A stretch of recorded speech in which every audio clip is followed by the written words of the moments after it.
Hello, you're watching Tell It Like It Is, and my name is Kathy Benuck. Today's show is part of a three-part series of interviews called Race for the Sheriff, in which we will be interviewing two Republicans, one of whom's the incumbent sheriff, and the one Democrat, who are running against each other this year for the office of Sheriff of Hillsborough County. Hillsborough County Sheriff's Office is responsible for covering 876 square miles here in New Hampshire, and that constitutes a population of 207,000 people. And it includes the state's biggest cities of both Manchester and Nashua. Now, all of the deputies with the Sheriff's Office are New Hampshire certified police officers. Now, I do want to say that the court officers are a little bit different. Those are the folks that provide the security for the perimeters of all of the courthouses in the county. But the deputies are New Hampshire certified police officers, and they have duties very similar to U.S. Marshals. They work closely with local, county, state, and federal law agencies and personnel, and have many, many duties. Some of them really are involvement in domestic violence related issues, issues dealing with child custody, landlord and tenant disputes, bank levies and attachments, family court issues, and frankly, you know, the men and women who serve as deputies can sometimes be in dangerous situations while they're providing prisoner transport, while prisoners are in their custody and control in courthouses, when they're delivering restraining orders. And I think we've all, if we read the newspapers, know sometimes things can get a little crazy when our sheriffs are looking for people for whom bench warrants have been issued and they have to execute those warrants. So, my guest today here is the incumbent sheriff of Hillsborough County, Sheriff Jim Hardy, and he is seeking re-election as a Republican. Sheriff Hardy has served as Hillsborough County Sheriff since first being elected to the office in 2002, so almost 20 years. He has over 20 years of experience with the Sheriff's Department that was preceded by service with the Pelham Police Department. He joined the Hillsborough County Sheriff's Office in 1981 as a deputy sheriff, served under 3 different sheriffs, and rose through the ranks as a sergeant, a lieutenant, and a captain. Now, throughout his law enforcement career, he's received numerous citations, awards, honors, way too many. We'd have to use a whole show just to list them all, and including the extremely prestigious Silver Star for bravery in law enforcement. He's also served residents in New Hampshire as a member of the New Hampshire House of Representatives for 2 terms and spent 12 years as a member of the Pelham Board of Selectmen. And that's probably where he earned his political stripes, because we all know how crazy local government can get.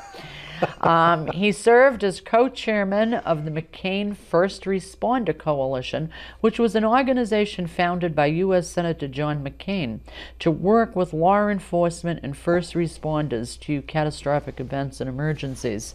And he's also a member of the New Hampshire chapter of Building America's Future. And that is a bipartisan coalition of elected officials who are dedicated to bringing about a whole new era of U.S. infrastructure investment that basically would enhance our nation's prosperity as well as the quality of life. So, with no further ado, I have to welcome Sheriff Hardy. Thank you so much for being here. I know I had to drag you out of a conference, out of town and everything to get you here. Well, Kathy, I want to thank you very much for that introduction. And my late grandmother used to tell us, my brothers and sisters and I, don't be the big I am. And while I'm grateful for that introduction, I'm very careful to keep my ego in check in the office of County Sheriff. But I want to thank you very much for having me over here this afternoon, as well as the fellows in the control room with Bedford Community Access. You got a beautiful studio here, and I'm glad to be here. Oh, thank you. Thank you very much. It recently was remodeled. It's looking kind of spiffy, isn't it, huh? Very nice. Yeah. Very nice. Yeah. So I'd like to take the opportunity just to talk a little bit about myself. Absolutely. And you have outlined very nicely some of the duties and responsibilities of the Office of the Sheriff. And I do have some questions for you. Yep, I'm sure you do. Just a little bit about myself, in addition to some of the things you mentioned. I have been the sheriff for 10 years. I took over from Sheriff Walt Morse in 2002. Very proud to be only the 28th sheriff of Hillsborough County. If you can imagine, we've had 44 presidents in America, but we've only had 28 sheriffs. sheriffs in Hillsborough County. So I'm very proud to hold that office. But along with that pride comes a responsibility to manage the budget and also to provide the leadership, guidance, and direction to the men and women employed at the office of the Hillsborough County Sheriff. You touched on it in the introduction. In the office of the sheriff, we deal with some of those negative aspects of a person's life they wouldn't want their spouse or a family or significant other to be made aware of. And I think a neutral, professional, trained, certified workforce of deputy sheriffs really helps keep the peace in households today. You know, as you know, and most of the folks out there listening know, there's a lot of angst out there in life right now. There's a lot of people are nervous about the country's future. Yep. And this is a bipartisan thing. This is not a Republican or Democratic issue. People are worried about the future. People are worried about their kids' future. So anytime that we can provide a neutral professional presence when people are having problems in their household, then that makes for a good day for us. Because frankly, we do see those emotional triggers that can result in violence sometimes. So it's very important that that the deputies understand that my expectation is that everyone will be treated with dignity and respect until their conduct dictates otherwise, and then we will only use whatever force is necessary to maintain order in a situation. Now, sometimes that's just done by officer presence, sometimes that's done by verbal commands, and sometimes that's done by physical force. But again, my expectation is that people will be treated with dignity and respect. As far as the workload goes, we have some primary job functions. Just to expand on your introduction again, I know you checked out our website. We are responsible for policing the Superior Courts. We are responsible, while we do not man the Department of Corrections at the county level, there is a jail superintendent that's appointed by the Board of County Commissioners. Anytime they're outside that correctional facility to go to court, we move them. And it is inherently dangerous duty. These are violent offenders in many circumstances, and some folks that don't have much to lose if they're outside the secure confines of the correctional facility. Last year we moved almost 19,000 prisoners in Hillsborough County. Again, servicing the two largest cities in the state with the suburb areas of those cities and the population centers and all the inherent issues you have dealing with the urban areas of the state. In addition to that, we're also responsible for fugitive apprehension. Another similar duty is the U.S. Marshal. Anytime someone doesn't show up in Superior Court, there's a warrant issued, in most circumstances felony level, many circumstances violent offenders. I'm very proud of the detectives assigned to our warrants division. Last year they cleared, I just brought the number, last year we cleared 1,965 warrants across Hillsborough County. That's a staggering number. It is. Including of which was total cleared was 613 felony warrants, and again, many circumstances violent offenders off the streets of the county and the state. Anytime someone flees the jurisdiction of New Hampshire and has a warrant issued, it's also our responsibility in conjunction with the U.S. Marshal to locate that individual and get him back to the state of New Hampshire to face justice. So as you can see, it's serious business that we conduct. The stereotypical response to what the sheriff does is, well, the sheriff serves papers and they move prisoners. Well, those are two duties that we do, but there is a lot more we do besides that. In addition to the issues I've already described, we also do directed police patrols upon request. Our deputies are all state certified police officers. That's a 16-week course of instruction at the New Hampshire Police Academy. Whether you're a state trooper, a Bedford police officer, or a Hillsborough County deputy sheriff, you have got to have those credentials to function in the state of New Hampshire as a police officer. So all the men and women that are out in patrol areas have that function. I don't want to, as sheriff, duplicate what the chiefs of police and the troop commander are doing out there, and that comes under the heading of managing the budget and only spending what's necessary to provide an adequate level of service and to service the essential functions of the office. However, when there's an emergency, whether it's a weather-related emergency or it's an emergency regarding an emergency response, such as a shooting or something like that, or another agency needs assistance, we are there, standing with our brothers and sisters in New Hampshire law enforcement. the evening of the tragedy down in Greenland, for example, a couple of months ago, when Chief Maloney was shot and killed and members of the Drug Task Force were shot and seriously wounded. We deployed personnel to cover some of the state police patrols in the Troop B area. And this, for those folks that don't know, we're in the patrol area called Troop B for state police. It's the busiest troop in the state. It covers 93 from Salem, up around the Beltway in Manchester, all the way down the Everett Turnpike, as well as all the towns in Hillsborough County.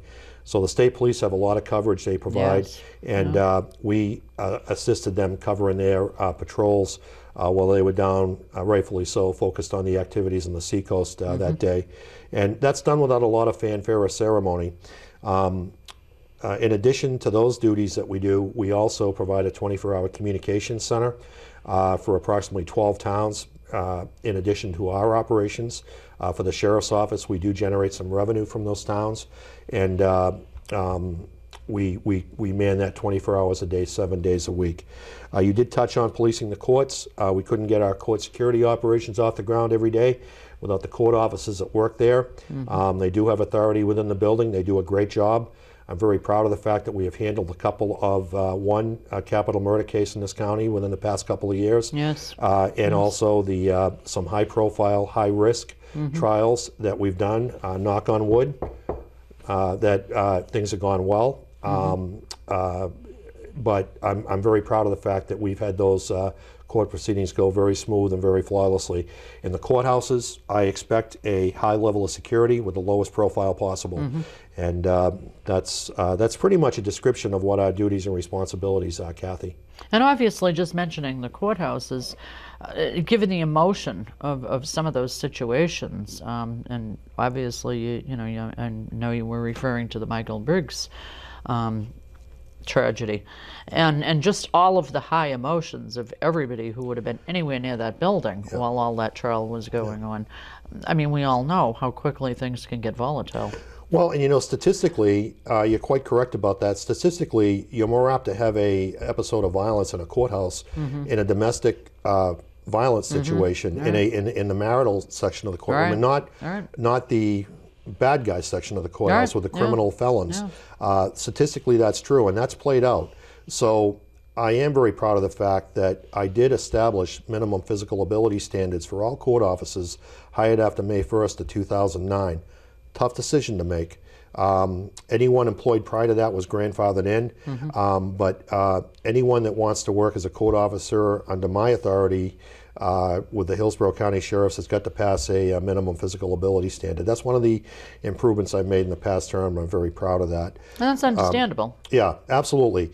We do the custody and control function not only in the superior courts, but also in the circuit courts. Now, the circuit courts, those are folks that have just, in most circumstances, been taken into custody the evening before. They're coming down off drug and alcohol highs in many circumstances, and the compliance level in many circumstances is reduced when you're dealing with circuit court prisoners because of those factors that I just described. So I think that it's important that the folks out there understand that this is not an entry-level position. This is not a position as sheriff that that you would put someone in with no law enforcement experience. There's a tradition in this county that prior law enforcement experience is weighed heavily when the voters were making a choice for sheriff. And I'm the only candidate in the primary race on September 11th in the Republican primary with law enforcement experience. And I've got 33 years, I'm proud to say, in New Hampshire's law enforcement community.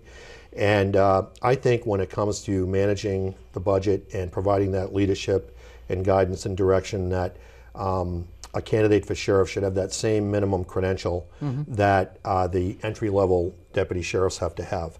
When we talk about the general election, I'm the only candidate in that race with the management experience and the record of making tough decisions on budget expenditures. I've worked with Republican and Democratic legislators over my 10 years and during part of Sheriff Morse's tenure with presenting, preparing, and managing budgets. And I can tell you that I've held the line, whether it was a Democratic majority on the county delegation being made up of the 123 state representatives in Hillsborough County, that decide on budget expenses, that I've held the line under Democratic majorities, and I've held the line under Republican majorities on spending. I've only funded the essential functions. If we didn't need it, I didn't ask for it, and I'm very proud of that fact. And when the recession hit, we cut the budgets. Not a popular thing to do. It requires us to be more creative with scheduling. It requires us to do everything we can do to limit the overtime. There are circumstances that occur when we have to spend the money, but it's an hourly, daily, weekly, constant eye on those budget expenditures before the money's spent. And we've made it work. It's been difficult. It's required us to really put our nose to the grindstone and be careful with scheduling and the deployment of the personnel, but we're making it work. Because frankly, as the elected sheriff, I've got a responsibility to the citizens to make sure that we treat those tax dollars as precious as they are. Because as we know, that when we all go grocery shopping or we put a tank of gas in our vehicles, we all know the disposable income that folks have, because you and I are in the same boat as taxpayers. We know that it's disposable income that folks have in their lives, it just isn't there here in 2012. Now, as an eternal optimist, I'm hopeful that things are going to pick up. But while we are still in this prolonged recession, I will continue to control spending and control costs at the Office of the Sheriff, and I'm very proud of my record on that. Has there been any project or program that because of budget constraints you had to give up, that you really didn't want to give up, but the budget forced? I can't say that we've done that. We have, again, we are being more creative. One of the services we currently provide to the towns, particularly in the outlying areas of the county that have smaller police agencies and don't have the personnel resources or the budget dollars that some of the larger towns do, we do have an overnight service that we provide and is available to move prisoners from those that have been arrested from the local department to the Hillsborough County Department of Corrections until they can be arraigned. Now, we've had to manage that money very carefully. In addition to my just over $3 million operating budget, which includes salary and expenses, the court budgets are separate for the court officer operations. I have a part-time budget of approximately $347,000. That has to cover not only that on-call function, but also any backfilling on personnel needs in the communications center, on the operations side on the field. So again, it's that balance and making the tough decisions on spending priorities and enforcing that with the members of my command staff. Again, it's not popular, and but it's something that's necessary when we're in a recession. So no specific thing has been cut back, but I look at that as being very careful how we deploy the personnel to get the most we can, and the most we can for services, and also managing the budget. And I've had to make some tough decisions on the operations side. And we have worked with the county commissioners and the legislators to try to preserve what we need for tax dollars. Reasonable people can disagree about what the budget priority should be, and we've had some vigorous discussions about that. But we all recognize, no doubt. Democrat, Republican, sheriff, state representative, we all recognize the need to limit spending while the country's in a recession.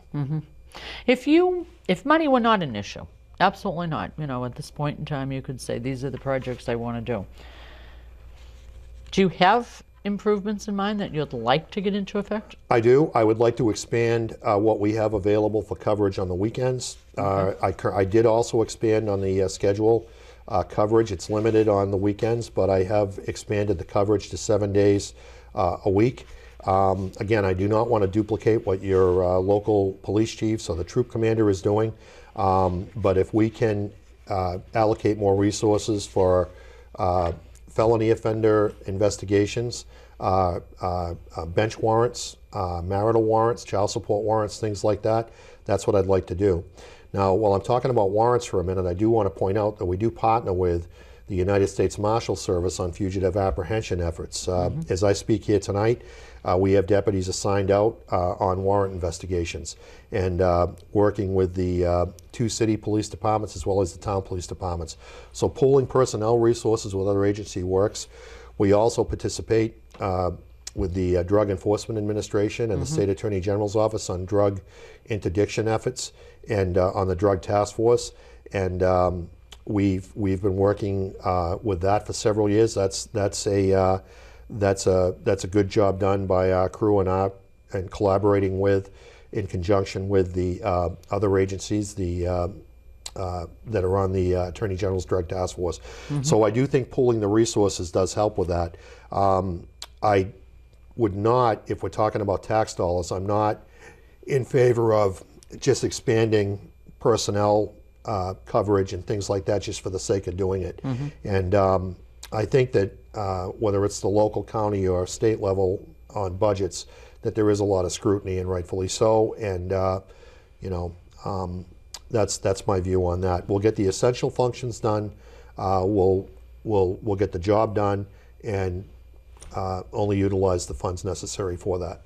What do you think is, and I know this is a tough one because everything the Sheriff's Department does is important. Is there any one single thing that you would say is the most of supreme importance? I think, my view on it is, I think it's imperative that we make every effort to get these violent offenders off the streets of the county when they're at large. They may have jumped bail, they may have reoffended on bail, they may be on probation parole status. We work with the state probation parole agents several nights a week also. So as far as the public being secure and things like that, I think that's where the focus needs to be.